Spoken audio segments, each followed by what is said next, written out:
Okay, good morning. How was your weekend? Good. Anything fun? Exciting? What we play this weekend? This coming Yep. Saturday, Friday, Saturday. Friday, and Saturday. Yes. Yeah, three times. We got North Park, Frankfurt, and Clover. Okay. And Kentucky. Not yet, like, we're going to. We're going to Kentucky. Okay. All right. Excellent, excellent. Okay. Last week we talked about consumption in different markets around the world. This week we're looking at market research. Challenges that it poses not only as sort of an important item locally, domestically, but also the challenges of trying to do cross-cultural research. Why do you think we need market research? What's the purpose of market research? Purposes of market research? Any ideas? Prepare you for going into the culture for the market. Okay, for what reason? So you're not like caught off guard by different. Understanding, right? A level of understanding of a new culture or something. Anybody else? Right, we need to learn a lot of things. We need to get information. We need data about many things so that we can make informed decisions, right? So market research is how we get informed decisions. Information that we can share with others within the organization that is easy to interpret. What's the strategy? What's the plan? What are the challenges? What's some opportunities? What are some threats? Right? All the things that involve in SWOT analysis. We can try to analyze and interpret any misunderstandings. We can say differences in language interpretation. One word may mean something here, another in another country. Maybe they have caused a mistake because you failed to understand maybe the dialect and what things may mean in a certain area or part of the country. It helps us to understand, hey, our competitors, market research, hey, what are our competitors? What are they good at? What are they poor at? Is there a gap somewhere that we can kind of feel that our competitors are not filling? If so, that changes everything. It changes how much money we may spend dedicated to a product or a service. It may change the inventory of things that we have on hand. Like, hey, we may need to scale back because there's some trends happening, right? Not in favor of one product versus another. So it gives us some deep insights so we're able to make informed decisions. If not, if we don't have that type of information, like what are we going off of? Intuition? We can't just go off of sales. Sales don't tell the whole story, right? Sales have limitation. It doesn't help you progress and get more sales, right? We need to know, hey, people do like this product. What can we do better? People like this product, but what they hate it, right? People like this service, but there's some things that they wish could be different. What if they wish could be different? And can we actually dedicate the money to targeting that specific area? Hey, are there a different demographic? Yeah, we're selling to people, but the question is, when are we selling to people? When do we sell it to them? Where do they buy it from? Right? What is it that they buy? And so market research is critical to understanding a few things. One, your existing customers. Two, the customers you do not have. The ones you want to get to become customers. Right? And think if you're a very large corporation, think of like a Kellogg's, a Coca-Cola, McDonald's. You can be making some critical mistakes that cost you hundreds of millions, if not billions of dollars. Right? They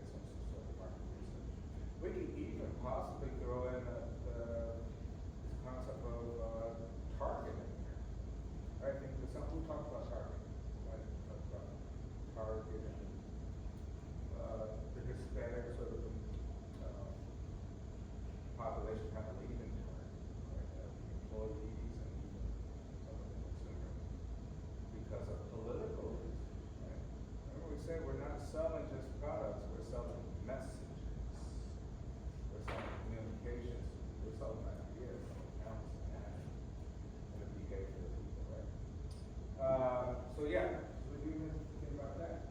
An example for market research was a good one is Kellogg's. Kellogg's had tried to introduce breakfast cereal to India.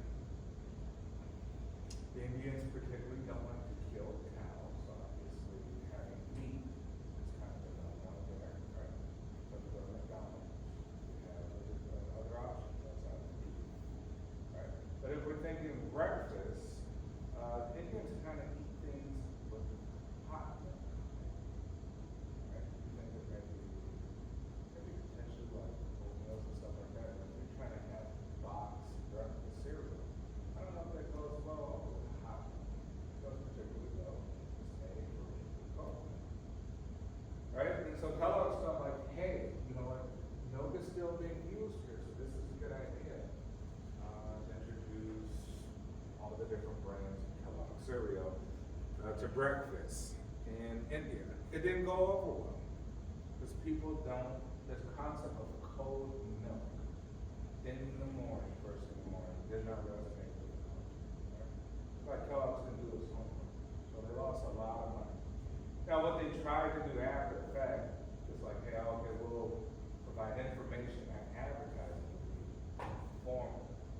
Right? We're not trying to show you anything creative or anything like that, or trying to influence anything. We're really just trying to inform you on how do you go about eating this particular cereal. Like, yeah, I can tell people how to do it and why it should be done this way. Right? Still didn't really work. Coca-Cola in China, in certain parts of China, tried to keep the same sort of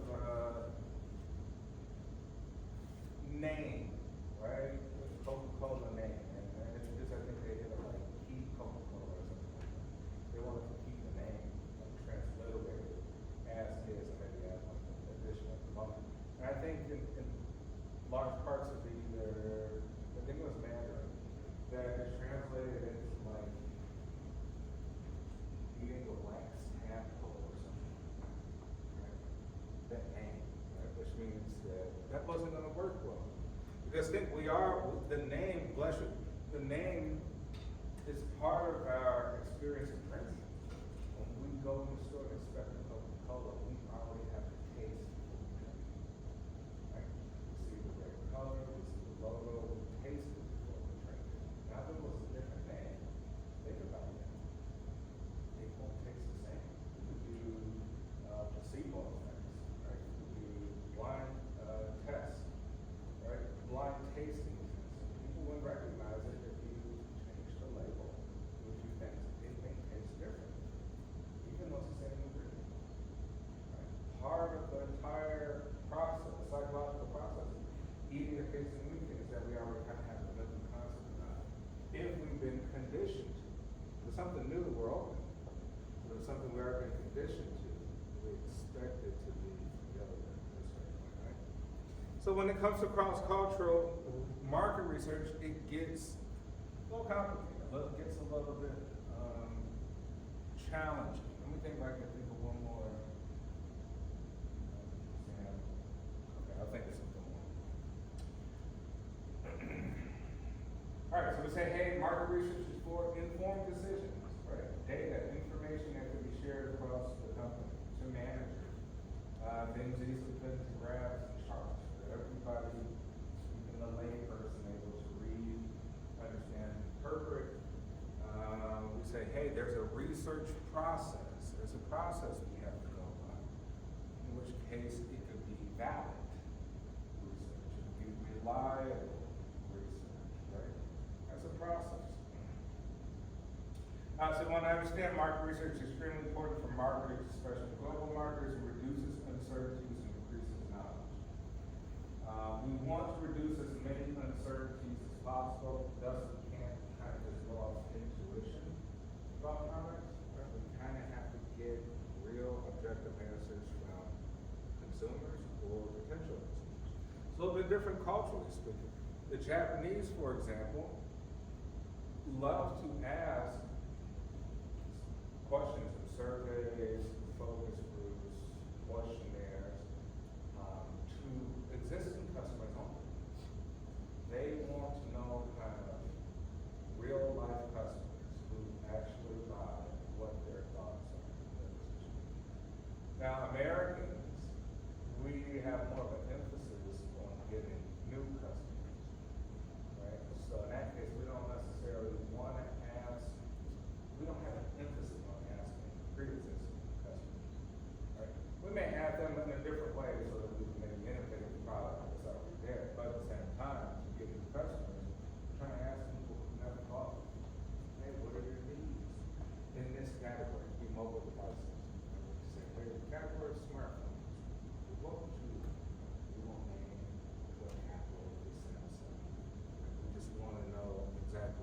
like about smartphones in general. We could start from scratch there, right?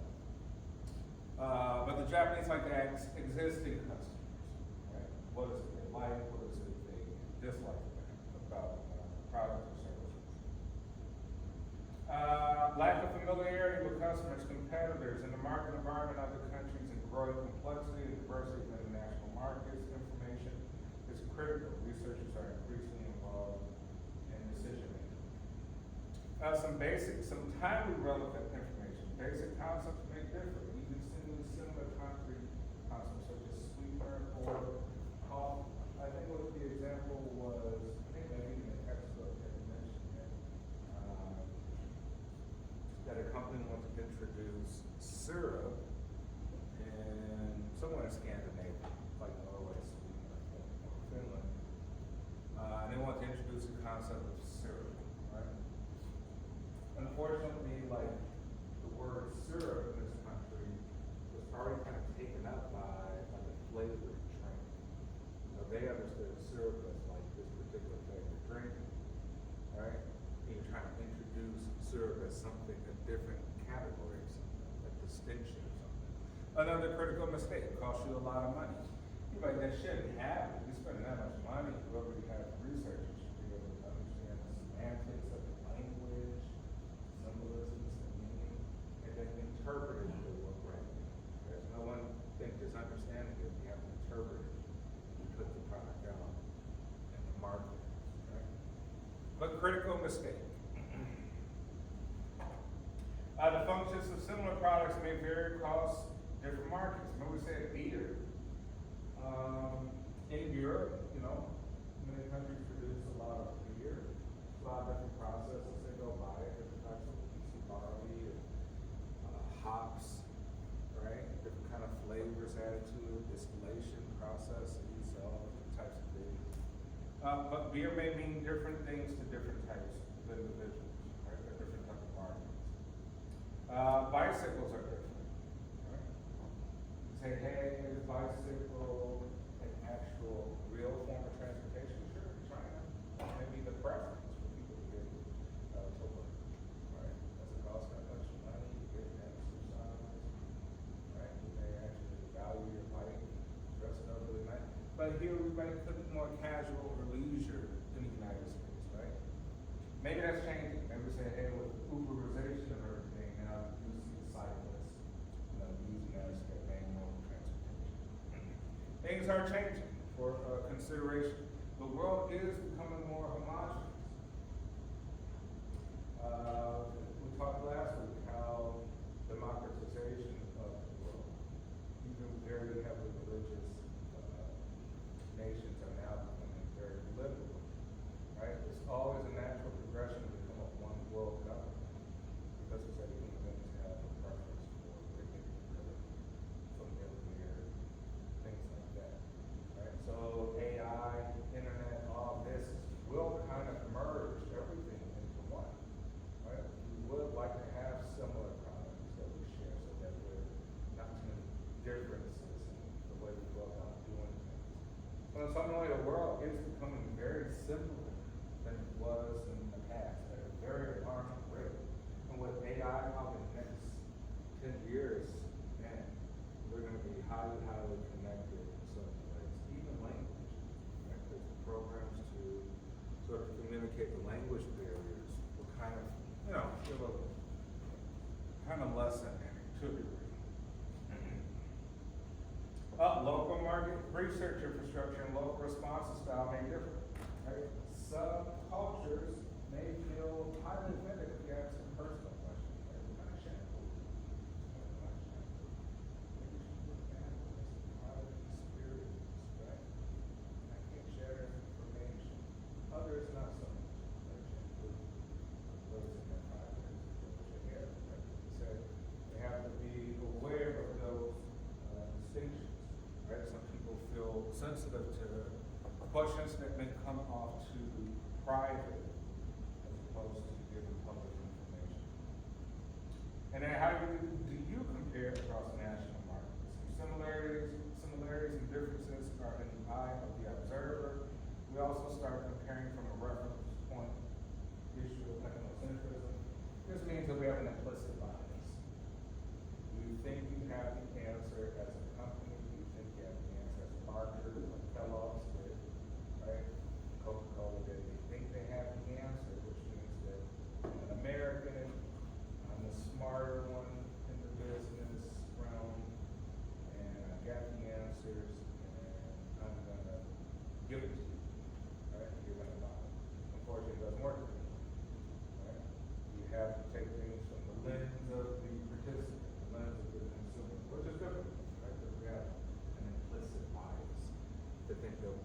Yes, we want to be in the eye of the observer. We just want to observe. Which means that when we do market research, we usually use a third party. We don't want to have any conflict of interest, right? Because we get people who fudge numbers and fudge answers to satisfy their managers, bosses, the company, get a raise, get a promotion, and even though it's stuff totally wrong. Right? So you want to have a neutral sort of party with market research. All right, some approach autonomous versus organic approaches with market research. Right? Some approach reality. We said the Japanese approach customers who are actually real customers. Right? That is their approach. They find that to be more valuable. Others could be sort of autonomous, right? Atomistic. And others could be organic. Right? So approach to reality, nature of the reality, right? Time within that reality. Communication style with the people who actually buy. Interpersonal relations with the people who buy. The intellectual style. Proof. How do they acknowledge truth? Right? How is truth sort of expressing it? The space and the decision making. Atomistic approaches are more the visibility, independence. Right? You would say maybe the United States has that sort of approach. Linear, divisible, timeline, right? Explicit and low context, individualistic, reciprocal, data, measurement oriented, right? Just the facts.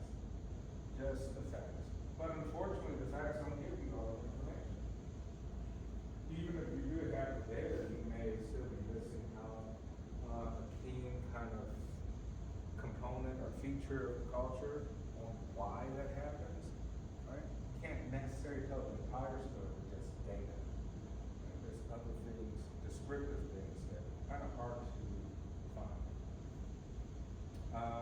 For example, in Japan, right, you say traditionally speaking, the Japanese men work and they give their wives their own check. Right? And so if you complain about that in a public space, right, you're sort of being stigmatized for it. Right? You'll be sworn by other men. It's the culture there, right? So the wife gets the check and she gives you sort of an allowance.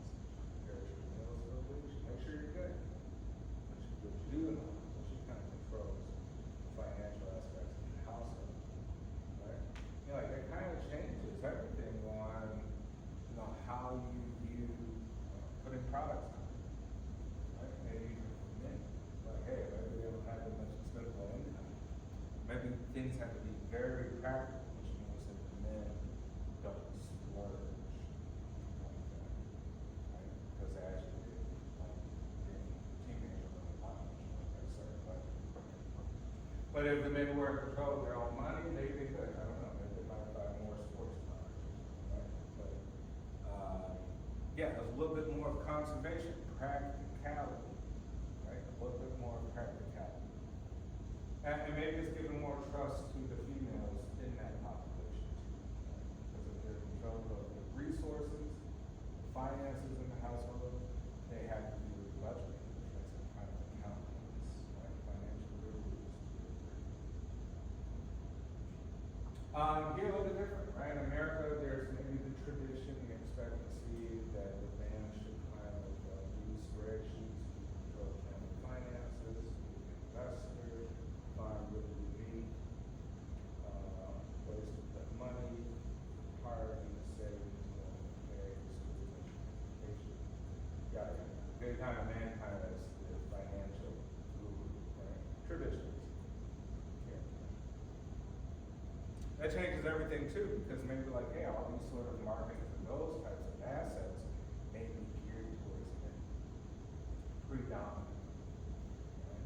Like Charles Schwab and David Lloyd Chase and all the apps, right? The investor apps.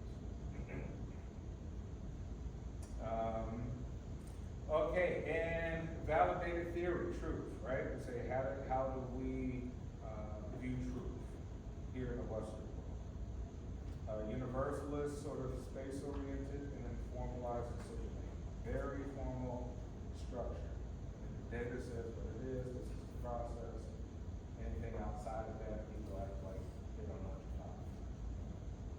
Abstract concepts. And then we have organic, globalist, indivisible, dependent, right? We say maybe organic is an integrative approach, right? Cyclical, market research processes, integrated, implicit, high context, collectivistic, loyal, intellectual, modesty, virtue, conviction, localist, legally structured. This is more Eastern, right? But, I don't know, it has some really good sort of futures to it as well, too.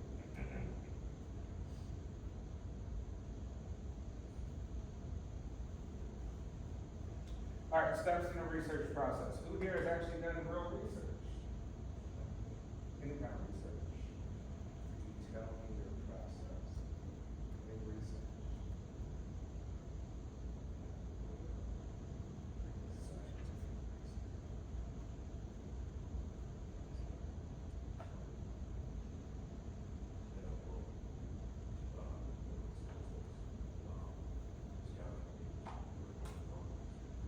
Scouting teams. So statistics for scouting teams. What were you trying to find out? Basically, just watching, Brenda Flowers, finding tendencies, there's All right, so Mike is saying that observational research, watching film, baseball, trying to see strengths in players, strategies, techniques, weaknesses, and converting that into some sort of metric, stats, right? Yeah, that's it, right? You say, hey, research problem.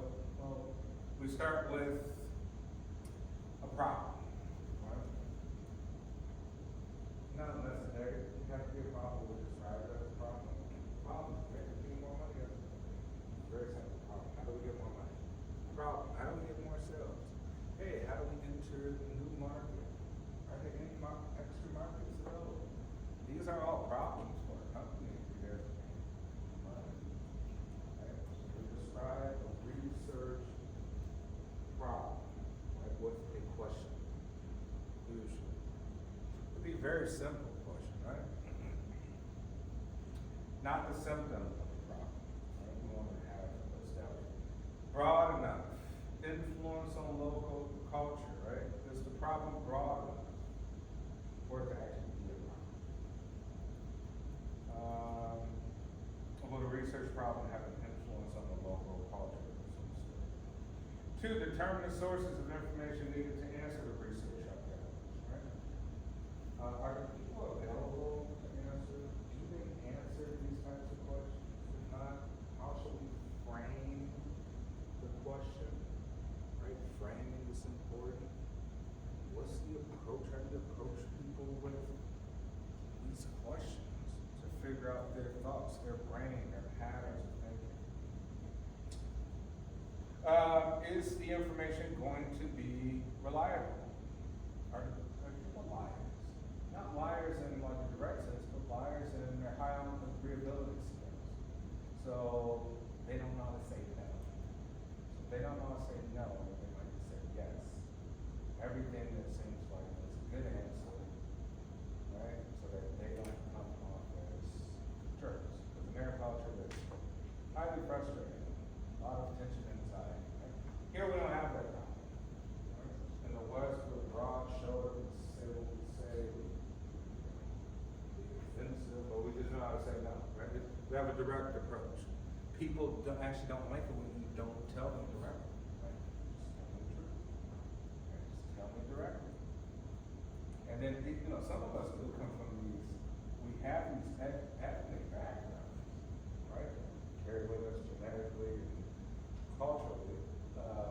So even if we're here in America, we're Americans, we still have our heritage. We may find it hard to say no. But I feel pressure to answer a certain question when it comes back. That could be something maybe from our heritage and our lineage. And some of us may come from more direct, right? Say the Europeans tend to be direct direct. And Eastern Europeans are very, very direct, almost offensive direct. Right?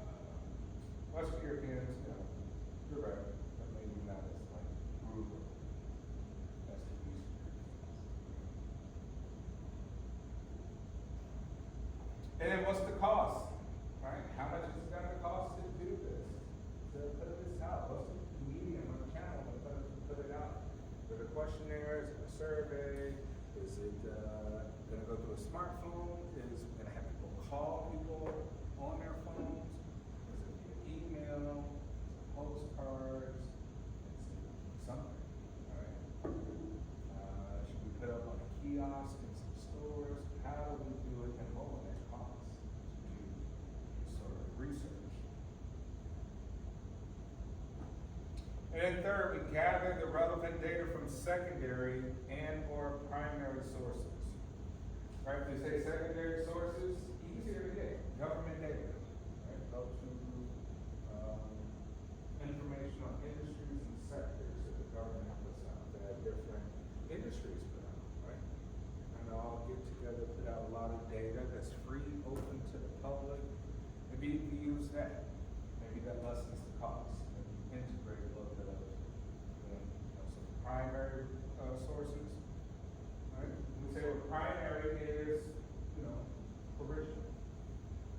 Sending people out there to scouts, they're coming up with ways to reach people for the first time and ask them some questions. Right? You can use one or the other or integrate both in order to lessen the cost. And then fourth, the important one, analyze, interpret, and present the results. We want to analyze the information objectively. Remember we said we have an implicit bias, so our objectivity is kind of limited to a degree. It was hard for many people to be neutral. And even in looking at data, right? Because, we may all disagree on what it actually says. Right? So even when we interpret, we have to interpret in a way that seems to make the most sense to most people.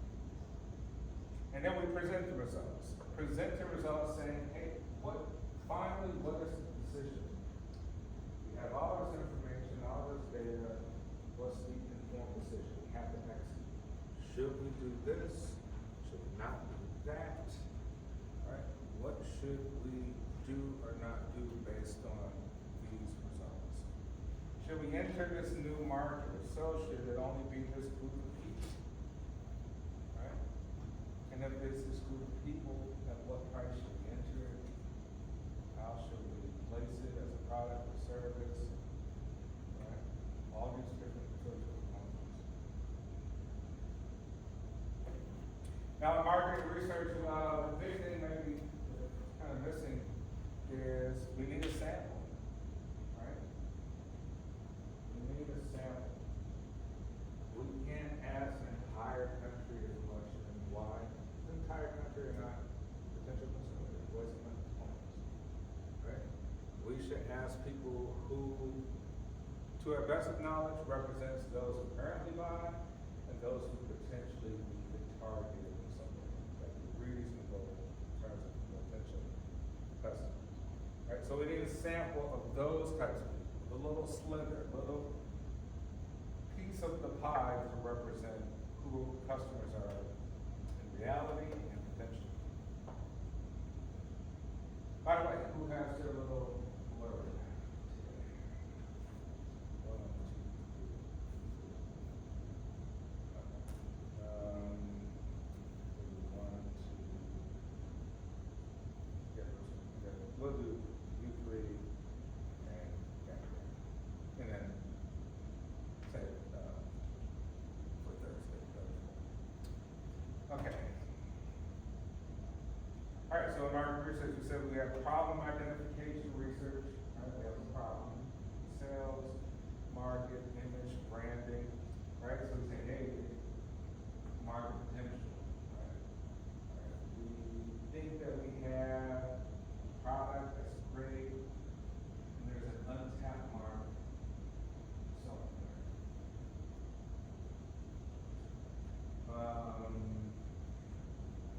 Let's say that we're an international criminal organization. selling mass amount of drugs. Fentanyl, cocaine, heroin, marijuana. We're located in Colombia. Now we gotta think, hey, who do we sell to? Right? Like, oh, we can sell to the whole world. Like, yeah, that's idealistic. Some countries got way more security than others. Maybe we need to research the security. Maybe we research the geography. Who's the closest? Man, let's go to Mexico. They know how to process. Like, we got the raw product, we send it there. Process, and but where's the actual consumer market? United States, predominant, possibly Europe. Right? We put that all together. We make the right appropriate moves, and then we have a horrible business, right? But quite lucrative, based on the simple supply and demand. You use the better research on the best ways of logistics, how to get it out there. Right? Different diversification strategies on how to get it out there. Who to pay off, who to bribe, who to threaten. Those threats, right? Even a criminal organization chooses this type of information and use it probably very, very well. So even the legitimate companies that we think of, you know, there's probably a lot of former CEOs and managers working for these criminal organizations that talk about this kind of strategy. Right? Horrible to think that way, but it's reality. All right, so market potential, market share, market characteristics. Right? How do people buy, purchase, and pay? Hey, maybe we need some research on our image. How do people feel about this? Right? We're losing touch. Are we losing our image? We just talked about parking. But they're losing some of their Hispanic, right, or Latinx employees, potentially their consumers. They have to do some rebranding. The image is probably screaming all over the place having meetings, but they really do. And we come out and talk about DEI hires, and we go back to offend everybody that's with the current administration, right? Those consumers. Right? Yeah. So it's all this kind of weighing the scales, right? Sales information. Right? So we want to increase sales. Forecast. Business trends. We want to see how things are changing and why are they changing. And then problem solving research. Right? We say segmentation. How do we divide our customers into categories? Hey, do we got new different categories of customers? Yeah. Why? Because there's a huge aging population and people have retired. But what do we do now? The significant part of these individuals have retired. I don't know. We have to divide the pie in different ways. And then things that kind of deal with the 4 Ps, product, pricing, promotion, and distribution.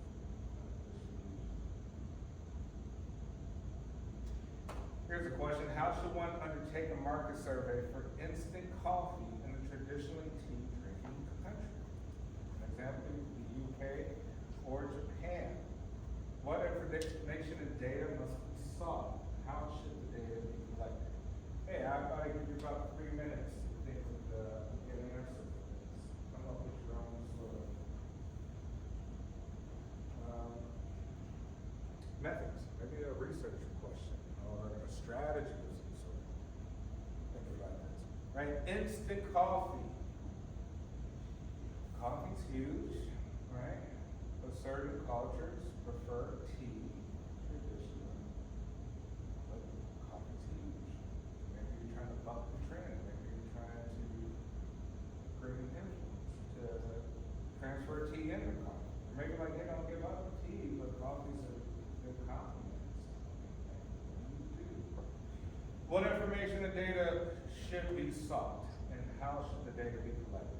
So I give you 2 minutes to think about it.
all you feel it's always been coffee. Coffee's been dominant.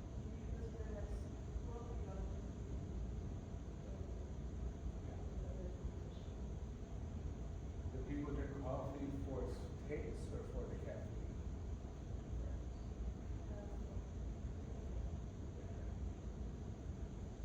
Is energy drinks very popular? Alright, thoughts? Anyone?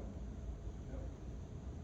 So I did a little bit of research just right now, and I was kind of looking up why people in the United Kingdom or Japan drink tea. And so in Japan, it's much more of a cultural tradition. It's something that kind of has always been done, so they continue to do it. And in England, they view it as like almost like a comfort drink. So they get it just as like part of their routine. They're feeling off, so they'll get some tea. And so, like in Japan, maybe you could promote the coffee as like this like new thing, something different to kind of go against the norms. Okay. So maybe you could present, like Tim was saying, as something more outside of the tradition and something more modern. So I don't know, maybe if we're saying target group, maybe it's the younger people, right? Who don't necessarily may want to always be traditional, right? They want to be different than how their parents felt, or grandparents, how they think they should behave, the norms.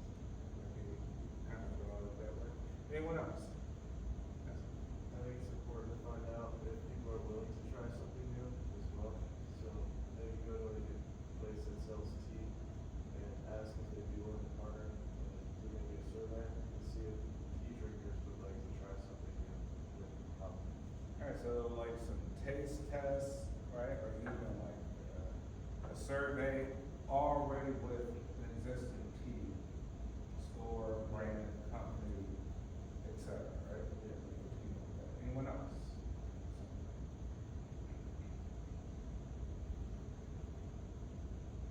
Right, some important questions. Hey, what is it about tea that people like? Right? Tim, we were saying that, hey, in England they drink it for comfort. Right? So, what makes tea comforting? You can maybe ask even more in-depth question. Is it the temperature? Like, yeah, it's hot. Is it milk? Right? Is it the sugar or sweetener? Is it the whole entire blend? Right? Is it drunk out of the mug, out of a nice cup, a traditional sort of tea cup? Is that part of the process? People prefer to go. People prefer to be in the cafe or at home. How do people drink tea? Right? Why do they drink tea? Who drinks tea? When? Where? What time of the day is their preference? Right? All these different things. And like we said, we can collect data on a few things. One, we can do focus groups. We do little taste test samplers. We just ask people a survey if they would be willing to try coffee. Right? And if so, what about coffee would they be interested in trying?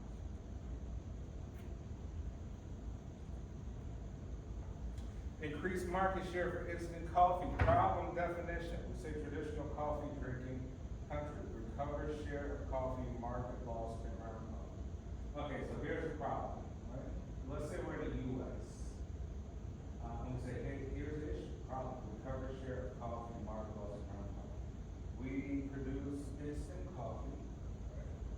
One would be just pour it in a cup, put some water in there, hot water, rinse it up, stir it with just scalding faucet water. Stir it up, add some sugar, add some little cream, boom, you're out the door. Alright? Or we say, hey, but there's a preference now for ground coffee. People love the coffee maker. Look at my espresso machine. Look at my Keurig, right? It's a whole process. It's something there. And I gotta like, go to this place and that place to get it. So we're losing ground, we're losing potential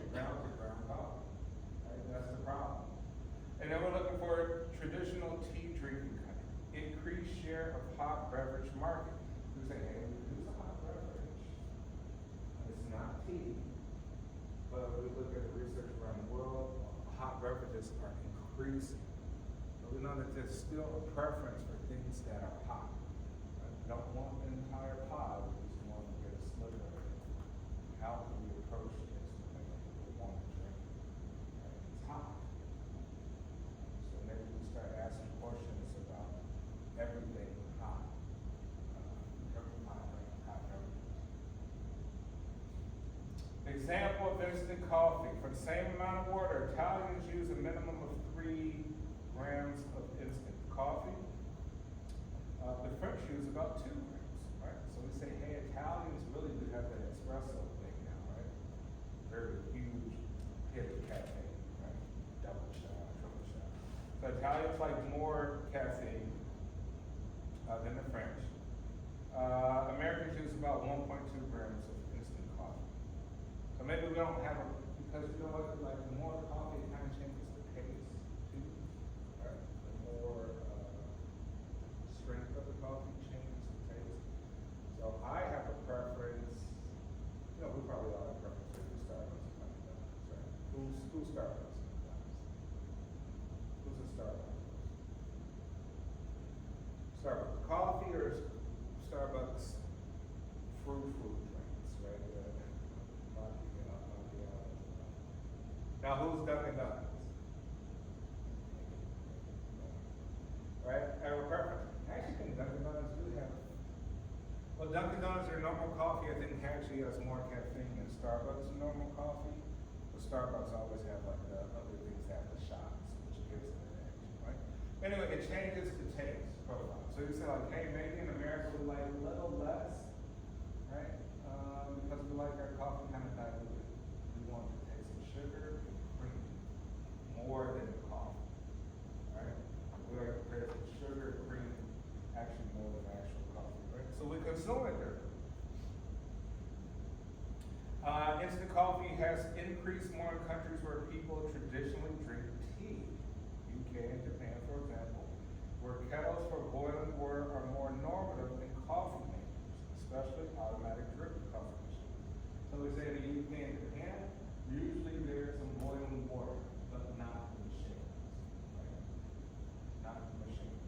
Here we have the machines. Everybody has like a Keurig, maybe something. The British are now the largest consumers of instant coffee in Europe, along with the Irish.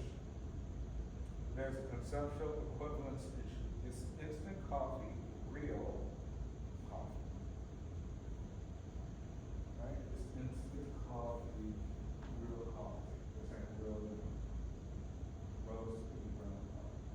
Functional equivalence. Is it quick solution or a normal way to prepare real coffee? Right? So these could be kind of questions that we want to know. Conceptually, these markets consider instant coffee real coffee. Most people don't consider instant coffee real coffee. We probably don't want instant coffee. Right? Everybody kind of takes horrible. Now something is more some powder staring at them. Like, I just don't think that concept. Right? I want it to come out of the machine, I want it to be roasted, I want to smell it as like all these things. That's your concept of real coffee. Right?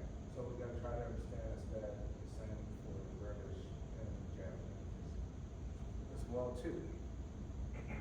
When we say if you change anything small, conceptually you change how it tastes. You're right, nothing's changed, but taste is a mental concept too, right? It involves multiple senses. So now we have to convince a functional equivalence, right? To make the quick solution or a normal way to prepare real coffee, right? All right, and lastly, we're thinking of introducing a new product into Singapore. We want to do some research to see whether it's a good idea. Broad reactions to the product concept. Example given focus groups. Specific reactions to the product feature. Example, rank product descriptions. Identify target customers, survey a broad section of potential customers, and estimate market size. Right, we say, hey, we need to know how big is the potential market size. Too expensive to do that primary data, so we just look at the government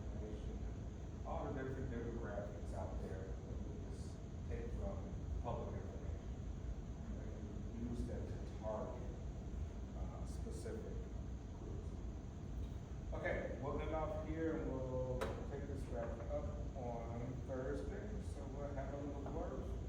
I'm gonna start first.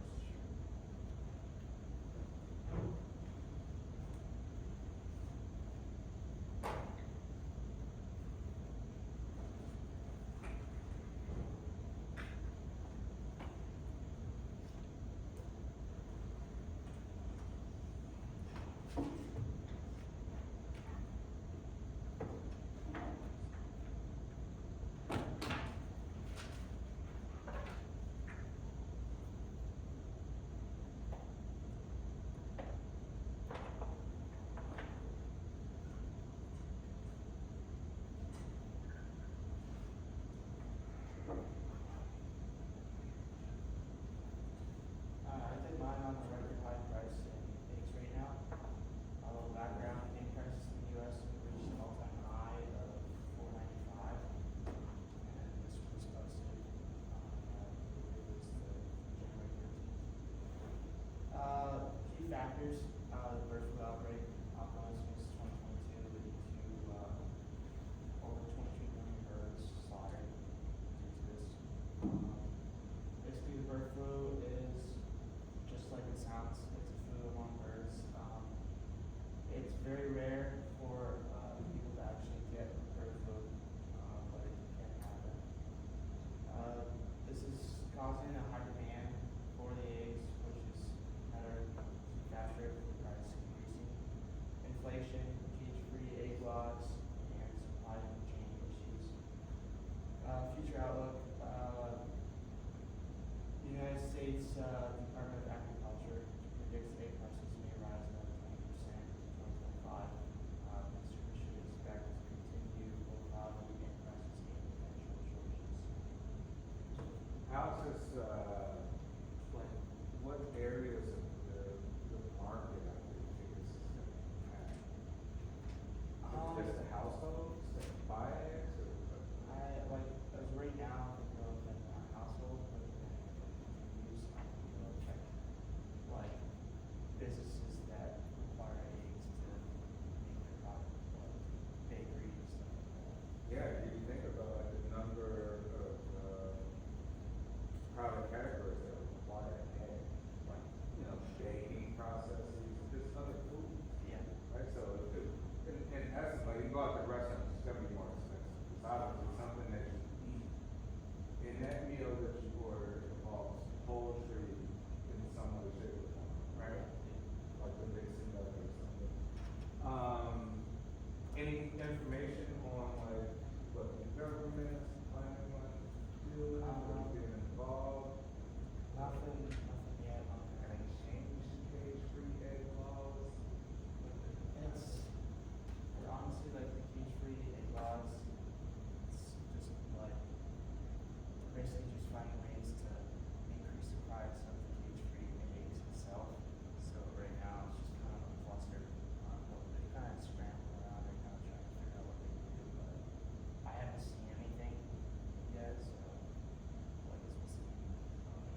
left fully, so she's gone, and there was another person who actually stepped down too. And their reasons behind it was because it's sensitive information for all of us taxpayers, and that's fair, but you do need to decide and figure out how people are still receiving social security at 150 years old, and find out all those issues with that, so I can see both sides, but especially, I do definitely side with the side of, trying to figure out what's going on, so, yeah. Yeah, I know the federal courts, they've only given Doge is really Elon Musk, and two other individuals, the, access to only read. Right, and not actually go deep inside to really pinpoint, so when some Elon Musk kind of tweet, put out the screenshots of their information. So it's still kind of subjective, right? Like, Yeah. unless he had like, I think he wants more access, right? He thinks that the federal courts are kind of overriding the Trump's executive order to kind of stop from saying too much. So yeah, I mean, it's legitimate. How are people receiving payments? Who's getting their money? That's what I'm. Yeah. And how do we kind of still keep people's information private, right? To where we, may not single out people, right? Because then that kind of opens up the whole.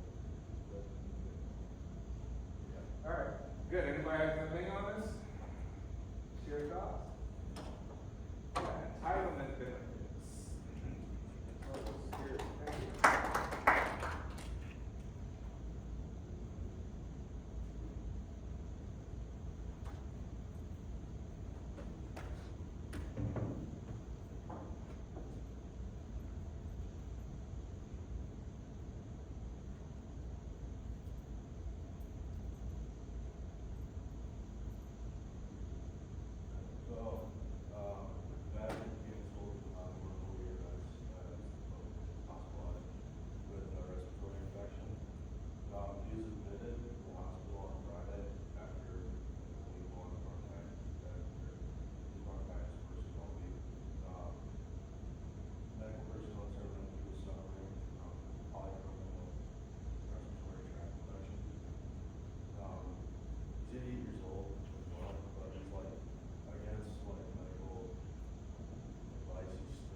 they have,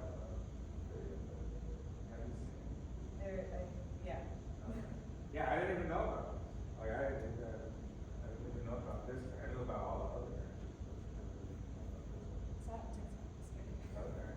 Well, thank you for that. I like that you made it to an airline, ticket. All right, great job, everyone. We'll continue on Thursday and I'll just hang it for you on Thursday. All right, have a great day. I'll see you next class.